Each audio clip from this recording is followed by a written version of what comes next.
Hello students, welcome back to study at home. तो इस video में हम ACC01 का जो एग्ज़ाम जो आपका 4 मार्च को है उसके लिए कुछ महत्वपूर्ण प्रश्न देखेंगे। प्रश्न उत्तर के साथ देखेंगे। तो ये सारे प्रश्न इम्पोर्टेंट हैं जिसमें से कोई भी आपके एग्ज़ाम में आ सकते हैं। तो पहला है वृद्धि और विकास क्या है, यानी कि ग्रोथ और डेवलपमेंट। वृद्धि और विकास में हमें ऐसे भी पूछ सकते हैं वृद्धि क्या है, विकास क्या है, या फिर पूछ सकते हैं वृद्धि विकास को परिभाषित कीजिए, या ये पूछ सकते हैं वृद्धि या विकास में अंतर बताइए। तो किस तरह से आप लिख सकते हैं कि वृद्धि, आपको बस ये पता होना चाहिए कि वृद्धि क्या है और विकास क्या है। तो आप ये प्रश्न किसी भी तरह से पूछें, बस उसको ढंग से पढ़ना है और फिर आपको वो प्रश्न समझ के उसका उत्तर लिखना है। बस इतना आपको वृद्धि और विकास के बारे में पता होगा तो आप आराम से लिख देंगे। तो वृद्धि क्या है? वृद्धि है एक विशेष आयु तक चलने वाली प्रक्रिया, यानी कि वृद्धि का मतलब होता है कि हमारे जो शारीरिक वृद्धि होती है ना, वो वाली वृद्धि जो धीरे धीरे धीरे हमें दिखाई दे रही हो, तो वो होती है वृद्धि और एक विशेष आयु तक चलती है, उसके बाद वो धीमी हो जाती है। और फिर विकास का ही एक चरण है, यह विशेष आयु तक चलने वाली प्रक्रिया है। वृद्धि विकास का ही एक चरण है। वृद्धि में परिवर्तनों को हम ना देखा जा सकता है, मापा जा सकता है। यानी कि वृद्धि का मतलब हो गया जैसे शरीर का वजन बढ़ना, लंबाई बढ़ना, ये सब क्या है? वृद्धि है। तो ये वृद्धि में परिवर्तनों को देखा हुआ मापा जा सकता है। वृद्धि मुख्यतः शारीरिक परिवर्तनों को प्रकट करती है और केवल उन्हीं घटकों की होती है जो बालक में जन्म से विद्यमान होते हैं। यानी कि हमारे शरीर में जब बच्चे का जन्म होता है तब शरीर के अंदर जो भी घटक या फिर अंग होते हैं उनमें ही वृद्धि होती है। तो वृद्धि में परिमाणात्मक परिवर्तनों की अभिव्यक्ति होती है। परिमाणात्मक यानी कि उनको हम गिन सकते हैं। अभी हमें विकास बताना। विकास क्या है? तो विकास क्या है? जन्म से लेकर मृत्यु तक चलने वाली प्रक्रिया है। विकास का मतलब होता है बढ़ोतरी होना, धीरे धीरे धीरे बढ़ते ही जाना। तो वो हो गया। ये तो जैसे कि वृद्धि है एक विशेष आयु तक चलती है, लेकिन विकास जन्म से लेकर मृत्यु तक चलने वाली प्रक्रिया है। विकास में वृद्धि सम्मिलित होती है। हमने पढ़ा कि वृद्धि विकास का चरण है, तो विकास क्या है? विकास में वृद्धि सम्मिलित होती है। विकास में होने वाले परिवर्तन होते हैं उनको अनुभव किया जा सकता है, अनुभूत किया जा सकता है, माप नहीं सकते हैं। अब जैसे विकास का मतलब होता है कि मानसिक विकास। अब उसको हम कैसे मापेंगे? अब उसको हम जैसे कि अवलोकन द्वारा बस हल्का जैसे पता कर सकते हैं, बस उतना नहीं कर सकते, इतने पॉइंट इतना, इतने पॉइंट इतना, इतना केजी ज्ञान हुआ है, संज्ञानात्मक विकास हो, ये नहीं कर सकते ना। वजन का हम कर सकते हैं। तो विकास में होने वाले परिवर्तनों को अनुभूत किया जा सकता है, मापा नहीं जा सकता। विकास में शारीरिक, सामाजिक, मानसिक, संवेगात्मक सभी परिवर्तन शामिल होते हैं। जैसे हमारा शारीरिक विकास हो गया, सामाजिक, मानसिक, संवेगात्मक, ये सारे जो भी परिवर्तन है ये विकास में आते हैं। और जो वृद्धि होती है उसमें शारीरिक विकास आता है सिर्फ। विकास के लिए जो जरूरी नहीं है कि जन्म के समय जो घटक हमारे शरीर में उपलब्ध है उन्हीं में विकास होता है। नहीं, विकास किसी भी शरीर के किसी भी नई नई नई, जैसे कि अब हमारे शरीर में जो हड्डियां नहीं होती जन्म के समय, बाद में वो बनती हैं, तो वो विकास हो रहा है, लेकिन वो जन्म के समय नहीं होते ना। तो विकास में जरूरी नहीं है कि जन्म के समय ही घटक शरीर में विद्यमान उन्हीं में विकास हो। नेक्स्ट, गुणात्मक व जो परिवर्तनात्मक पक्षों की अभिव्यक्ति होती है। यानी कि जिनको परिवर्तन हो जाए, जो परिवर्तित हो जाए, वो विकास होता है। तो ये वृद्धि हो गई और विकास हो गया। नेक्स्ट इम्पोर्टेंट प्रश्न है कि जो शाला पूर्व केंद्र है उनकी स्थापना करते समय कौन कौन से पहलुओं को ध्यान में रखेंगे। तो या फिर ऐसे पूछ सकते हैं कि केंद्र के लिए बाहरी स्थान की जो चयन करेंगे तो क्या क्या चीज़ें याद रखनी है, भीतरी स्थान की व्यवस्था करेंगे तो किन चीज़ों का ध्यान में रखना है। या फिर ये एक प्रश्न आ सकता है कि केंद्र की स्थापना करते समय क्या क्या चीज़ याद ध्यान में रखनी है। तो तीनों प्रश्न अलग अलग करके भी पूछ सकते हैं, एक में भी आ सकता है। तो केंद्र की स्थापना करते समय हमें जो ध्यान में रखना है कि हमें जो केंद्र के लिए जो जगह देखेंगे वहाँ पे हमें सामूहिक खेल का आयोजन करवा पाएंगे, नहीं करवा पाएंगे, और करवा पाएंगे तो कैसे होगा। केंद्र में अधिक बच्चे व अगर बच्चे ज़्यादा हुए और अगर जगह कम है तो बच्चे क्या आपस में झगड़ा कर सकते हैं, आक्रामक व्यवहार हो सकता है, तो उसके लिए बाहरी स्थान भी जरूरी होता है। तो उस चीज़ को भी हमें देखना है। केंद्र में शिशु या जो शाला पूर्व बच्चे हैं, अगर दोनों के लिए हमारा केंद्र है तो हमें ना दोनों के लिए अलग अलग कमरे बनाने ज़रूरी होंगे, क्योंकि छोटे बच्चों के लिए जो हम क्रियाएं करेंगे वो अलग होती हैं और बड़े बच्चों के लिए अलग होती हैं। केंद्र की स्थापना आप बच्चों के घरों के आसपास ही करेंगे ताकि बच्चे आसानी से केंद्र में आ सके। केंद्र सुरक्षित स्थान पर बना होना चाहिए।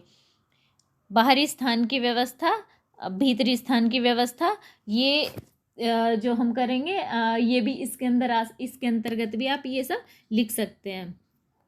अब अब बाहरी स्थान की व्यवस्था है, उसका मतलब हो गया ना, जैसे हमारा पार्क वगैरह जो खेलने के लिए जगह होगी उसके लिए तो कैसा होना चाहिए, उसमें आप लिख सकते हैं कि थोड़ी जगह थोड़ी सी ना बड़ी होनी चाहिए, सड़क के आसपास नहीं होनी चाहिए, जानवर या फिर वहाँ पे आसपास कोई कूड़ेदान नहीं होना चाहिए, बड़ी नालियाँ कुएं ये सब नहीं होना चाहिए, खुली छत नहीं होनी चाहिए।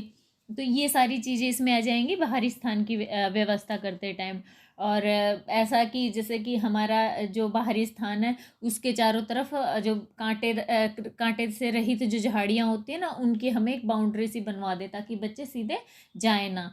और भीतरी स्थान का मतलब हो गया जैसे कमरे वगैरह होते हैं ना, कैसे होने चाहिए, कमरा ऐसा हो कि जहाँ पे थोड़े से क्या बच्चे इकट्ठे होके बैठ जाएं और बच्चे आपस में जैसे बैठे या क्रिया करें, तो इतनी छोटी जगह भी नहीं हो कि बच्चे आपस में वहाँ पे कोई चीज़ बनाए और दूसरे बच्चे की टक्कर से वो चीज़ गिर जाए, तो थोड़ा बड़ा होना चाहिए।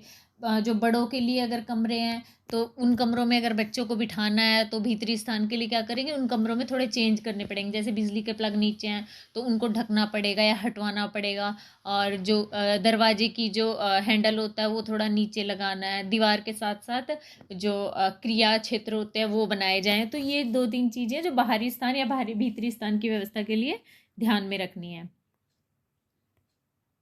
बच्चों के विकास में खेल का क्या महत्व है? खेल बच्चों के लिए वो चीज़ है जो जैसे हम हमारे बड़े लोगों के लिए हम जो अपना काम इम्पोर्टेंट है, वैसे ही बच्चों के लिए खेलना इम्पोर्टेंट है। खेलने से बच्चों का संज्ञानात्मक विकास होता है, बच्चों का शारीरिक विकास होता है, साथ में ग्रुप में खेलते हैं उनका भावात्मक विकास होता है, सामाजिक विकास होता है, भाषाई विकास होता है। मतलब बच्चे जो छोटे बच्चे हैं वो सब चीज़ें जो भी सीखते हैं ज़्यादातर खेल के द्वारा ही सीखते हैं, इसलिए बच्चों के लिए खेल का बहुत सारा महत्व होता है। तो ये कुछ इम्पोर्टेंट पॉइंट है खेल के लिए। खेल कल्पनाशीलता व सृजनात्मकता को बढ़ाता है, संज्ञानात्मक विकास को बढ़ावा देता है, बच्चे के भाषाई विकास में सहायक होता है, शारीरिक व क्रियात्मक विकास को बढ़ाता है, भावात्मक विकास को बढ़ाता है और बच्चों का सामाजिक विकास करता है। तो ये मेन टॉपिक आप याद रखेंगे तो इनके अंदर आप अगर बड़ा आंसर बनाना है आपको तो इसके अंदर कर सकते हैं, जैसे कल्पनाशीलता और सृजनात्मकता, यानी कि बच्चों को अगर हम गुटके जो लकड़ी के गुटके होते हैं वो दे देंगे तो बच्चे उससे ना कितनी मतलब अपनी कल्पना शक्ति से उनसे क्या क्या बनाएंगे, बहुत सारी चीज़ें बना सकते हैं। कहानी बच्चे खेल खेल में कहानियाँ गढ़ते हैं, तो उस वो भी बच्चे की कल्पना शक्ति फैंटेसी को दर्शाती है। संज्ञानात्मक विकास, बच्चे हर चीज़ का अन्वेषण करेंगे खेल खेल में, तो बच्चों का मानसिक विकास, संज्ञानात्मक विकास होगा, भाषाई विकास, बच्चे आपस में बात करेंगे, बहुत सारी चीज़ों के बारे में बात करते हैं, नए नए शब्द सीखेंगे एक दूसरे से बात करके, कहानी कविता करेंगे खेल खेल में, तो उससे बच्चों का भाषाई विकास होगा।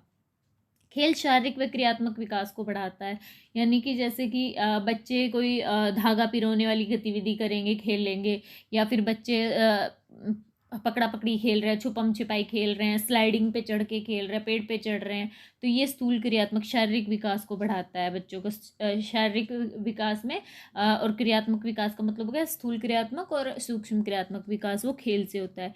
भावात्मक विकास को बढ़ा देता है, उसमें सहायक होता है, यानी कि बच्चे इसमें जैसे ग्रुप में खेलेंगे, एक दूसरे के साथ खेलते हैं, साथ खेलना सीखते हैं, चीज़ें बांटना सीखते हैं। और भावात्मक विकास मतलब अपनी जैसे टीम होते हैं ना उससे अटैच हो जाते हैं। सामाजिक विकास होता है, यानी कि ग्रुप में खेलना सीखते हैं बच्चे, नए नए लोगों से मिलते हैं, नए जैसे बच्चों के साथ अगर अच्छे संबंध बना पाएंगे तो और दोस्त बनाएंगे आगे जाके, तो सामाजिक विकास भी होता है बच्चों का। शाला पूर्व वर्षों में जो बच्चे होते हैं उनमें उनका भाषाई विकास या प्रथम 2 वर्ष में बच्चे का भाषाई विकास किस तरह से होता है। प्रथम 2 वर्ष में बच्चों का भाषाई विकास क्या होता है कि जैसे बच्चे जो छोटे बच्चे होते हैं ना तो उनकी भाषा हमारी भाषा से अलग होती है। उनकी भाषा रोने से स्टार्ट हो जाती है, जन्म लेते ही बच्चे की भाषा। बच्चे की रोने की आवाज़ शारीरिक भाव द्वारा अपने मन की बात दूसरों तक समझाने से लेकर शब्दों व विचारों के आदान प्रदान करने तक की जो अभिव्यक्ति को बोलकर व सुनकर बताया जाता है ना, वो भाषा होती है।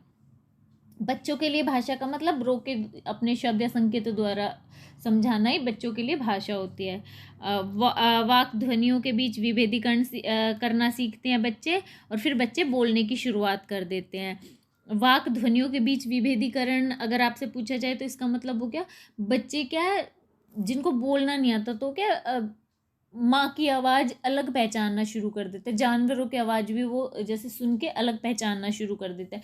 कोई घंटी की आवाज़, झुनझुने की आवाज़, ये सब बच्चे क्या पहचानने लग जाते हैं। पहले वो माँ की आवाज़ पहचानते हैं, घर में पहले सबकी आवाज़ उन्हें एक जैसी लगती है, बाद में क्या माँ की आवाज़ अलग ही पहचान जाते हैं कि माँ की आवाज़ है या किसी पापा की आवाज़ है, दादा दादी की आवाज़ है। ये इसका मतलब है वाक ध्वनियों के बीच विभेदीकरण, जो अलग अलग आवाज़ होती है उनके बीच वो पहचान करना सीख जाते हैं। फिर बच्चे बोलने की शुरुआत करते हैं। उसमें बच्चे सबसे पहले रोना शुरू करते हैं। अब रोना मतलब शुरू में बच्चों को क्या है, ये जन्म के दूसरे सप्ताह के लगभग ही आ जाती है, और बाकी रोना तो शुरू जन्म लेते ही बच्चे शुरू कर देता है। लेकिन भाषा के लिए ये लगभग 2 सप्ताह के बाद आती है, और महीने भर तक इसी अवस्था में बच्चे रहते हैं। ये हर चीज़ में रोना, अकारण रोना, उन्हें खुद को नहीं पता रहता कि किस वजह से रो रहे, खुशी में रोते हैं, दर्द में रोते हैं, वो हर चीज़ में वो अपनी चीज बातें रोकर ही पालनकर्ता तक पहुंचाते हैं। उसके बाद बच्चे कूजन करने लग जाते हैं। लगभग 4 से 5 माह तक बच्चे कूजन करते रहते हैं, यानी कि जो एक समान जो स्वर होते हैं ना उनको, जैसे आ बा बा बा बा ये होता नहीं, ये कूजन होता। आ ऊ बा नहीं, सॉरी, बा तो व्यंजन हो गया। जैसे ए या ऊ, ये इनका जैसे स्वर की जो समान ध्वनि होती है ना, उनको कूजन कहते हैं, बच्चे करते हैं। तो बच्चे कूजन करते हैं, और उसमें जैसे खुशी में बच्चे जब कूजन करते हैं तो उस टाइम करते हैं जब बच्चों का पेट भरा हो, उन्हें कोई तकलीफ ना हो, खुशी में, यानी कि कूजन बच्चे खुशी में करते हैं।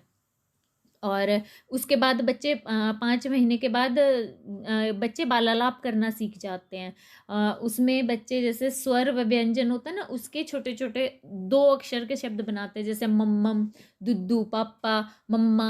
ये चीज़ें क्या है, बालालाप है। बच्चे ये बोलने लग जाते हैं मम्मम मम्मम मम्मम ऐसे करके, तो ये बालालाप हो गया। और फिर जैसे उनकी आवाज़ सुन के कोई बड़ा भी जैसे उनकी आवाज़ में इसी तरह से बोलता, बहुत खुश होते हैं बच्चे, और वो दोबारा से बालालाप में क्या दोबारा से यही चीज़ बच्चे रिपीट करते हैं, और इससे बच्चे का भाषाई विकास होता है। फिर बालालाप के बाद लगभग अपना जो फर्स्ट बर्थडे आता है बच्चों का, जब तक भी अपना प्रारंभिक पहला शब्द बोलना सीख जाते हैं, जैसे दुद्दू, मम्मा, इस टाइप से। अब इनका क्या है, जब बच्चे 1 साल के होते हैं तो उनका जो शब्द भंडार होता है लगभग 3 से 8 9 शब्दों का ही होता है। तो 2 4 चीज़ें होती हैं, जैसे कि अगर उनको दूध पीना, पानी पीना, हर मतलब हर लिक्विड चीज़ के लिए वो दुद्धू का इस्तेमाल करते हैं। तो इस तरह से वो अपना प्रारंभिक शब्द बनाना सीख जाते हैं, तो इससे बोलने की शुरुआत हो जाती है। और फिर उसके बाद बच्चों का शालापूर्व बच्चों का भाषाई विकास कैसे होता है, हम ये देखेंगे। शालापूर्व बच्चों का भाषाई विकास, यहाँ पे लगभग 2 वर्ष तक बच्चों का भाषाई विकास हो गया। अब शालापूर्व बच्चों का भाषाई विकास हो रहा है, तो ये कैसे होगा।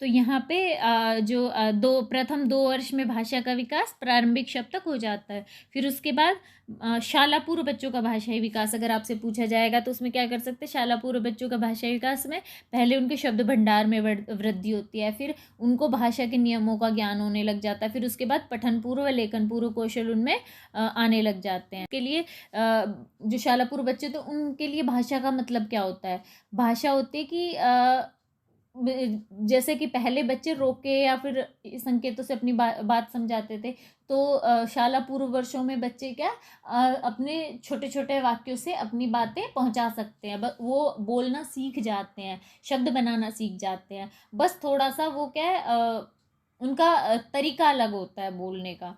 प्रारंभ में इनकी भाषा बच्चों की स्पष्ट नहीं होती, उनका कोई लक्ष्य नहीं होता, पर जैसे जैसे बच्चे बड़े होते हैं तो उनके भाषा कौशल में सुधार आ जाता है। शाला पूर्व बच्चों की लगभग सभी क्रियाओं की भाषा क्या सब हर चीज़ में भाषा ही रहती है, हर चीज़ वो बोल के बताते हैं, परंतु धीरे धीरे उनकी भाषा बोलने व सुनने में ध्यान केंद्रित करना पड़ता है। बाद में वे खेलते हुए खुद भी बातें कर सकते हैं। पहले क्या, अगर जैसे कोई भी बात बोलना, कोई भी बात, जैसे बच्चे अगर खेल रहे हैं और कुछ बात बोलनी है तो उन्हें खेल छोड़ना पड़ता है, लेकिन जैसे जैसे बच्चे थोड़े बड़े होते हैं तो बाद में वो खेलते हुए भी बात कर सकते हैं। बच्चों का शब्द भंडार बढ़ने लगता है और बड़े वाक्य भी बोलने लग जाते हैं, धीरे धीरे सोच विचार कर बोलने लग जाते हैं। पहले अब उनके शब्द भंडार में वृद्धि होती है। 4 वर्ष के बच्चे का शब्द भंडार औसतन 1200 शब्दों का होता है। 6 वर्ष तक लगभग 12,000 से 14,000 तक बच्चों का शब्द भंडार हो जाता है। वैसे जो बच्चे जितने शब्द लगभग बोलते हैं उससे ज़्यादा समझ सकते हैं। भाषा के नियमों का बोध होने लग जाता है, यानी कि बच्चों को काल का ज्ञान हो जाता है कि अब ये कि मैं कल, जैसे बच्चे बोलते हैं ना कि हर चीज़ में कि मैं कल वहाँ जाऊँगी, तो उसकी जगह बच्चे बोलते हैं ना मैं आज ना वहाँ पे जाऊँगी, मैं ना आज वहाँ पे जाऊँगी, मैं ना आज यहाँ पे, कल परसों, सबको वो आज आज आज ही बोलती रहती है, कल कल बोलती रहती है।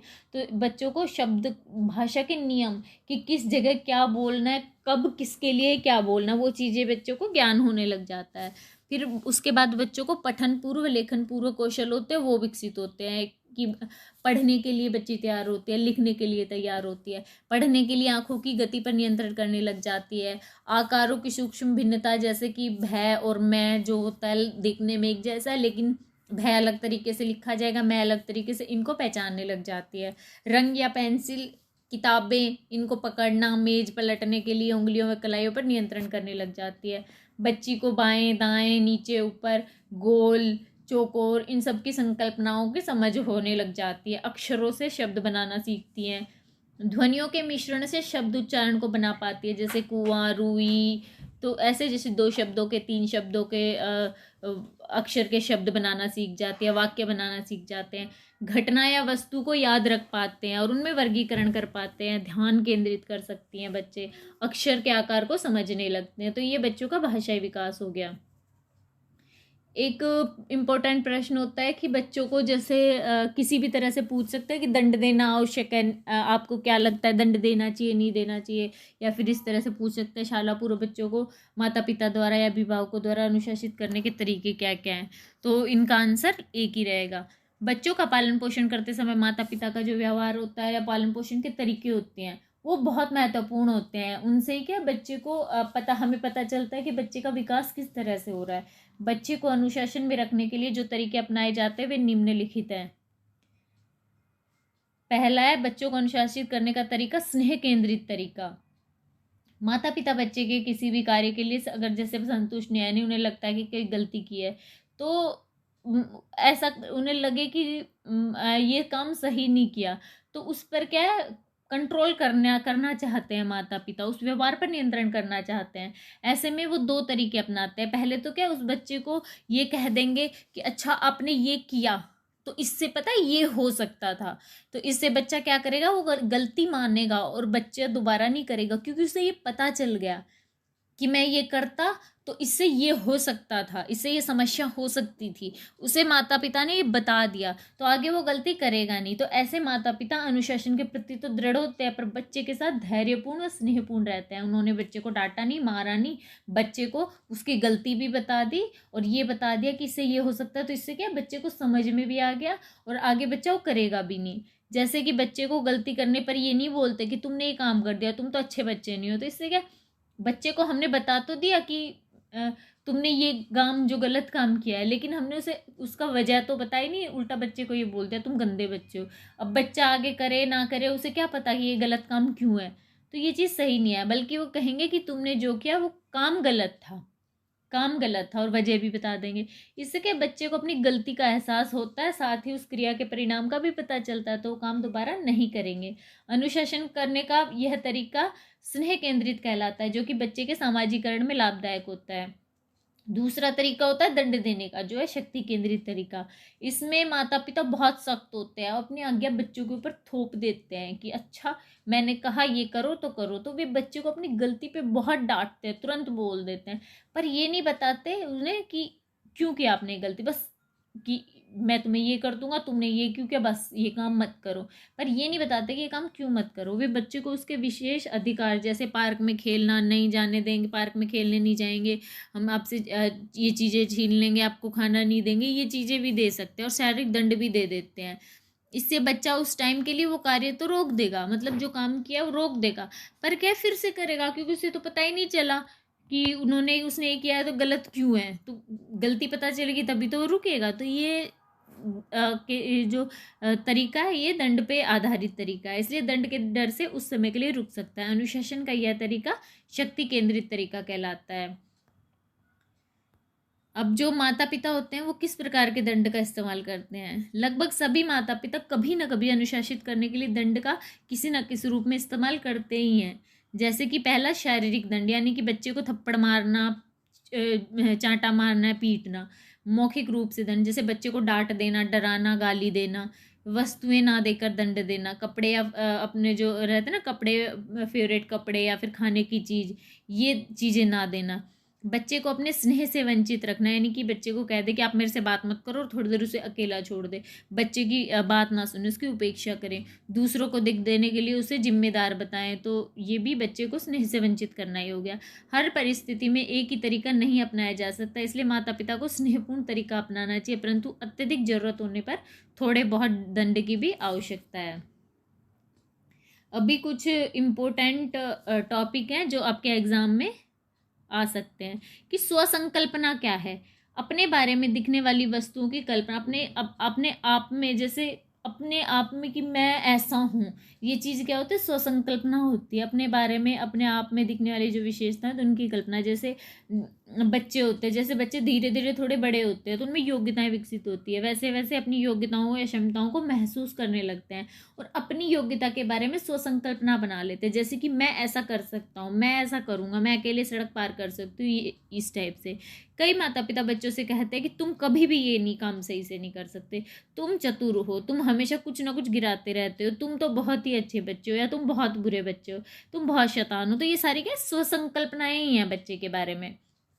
तो बच्चे इन चीज़ों से भी स्वसंकल्पना बना लेते हैं। माता पिता द्वारा दिए गए जो सकारात्मक विश्लेषण होंगे उससे बच्चे सकारात्मक स्वसंकल्पना बनाएंगे, या माता पिता बच्चों को नकारात्मक चीज़ें कहेंगे, तुम तो कभी ऐसा सही कर ही नहीं सकते, तो उससे क्या बच्चे नकारात्मक विश्लेषण में अपने आप की स्वसंकल्पना बना लेते हैं।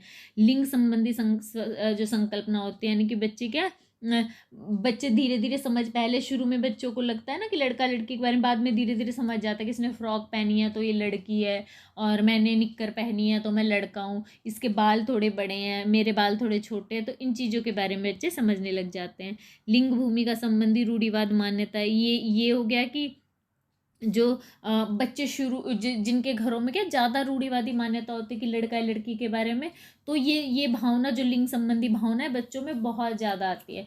यानी कि बच्चे बोल सकते हैं कि ये लड़की है तो ये ऐसा करेगी, मैं लड़का हूँ तो मैं ऐसा करूँगा। तो ये एक मान्यता है, वो भी बच्चों में धीरे धीरे, अगर जैसे बच्चों के घरों में ये सब होता है तो बच्चे सीखने लग जाते हैं।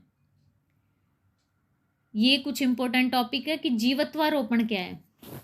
जीवत्वारोपण का मतलब होता है कि हर किसी चीज़ को सजीव मानना। शालापूर्व बच्चों का मन बहुत ही चंचल कोमल होता है, इसलिए उन्हें संसार में प्रत्येक चीज़ों में क्या प्राण नजर आते हैं।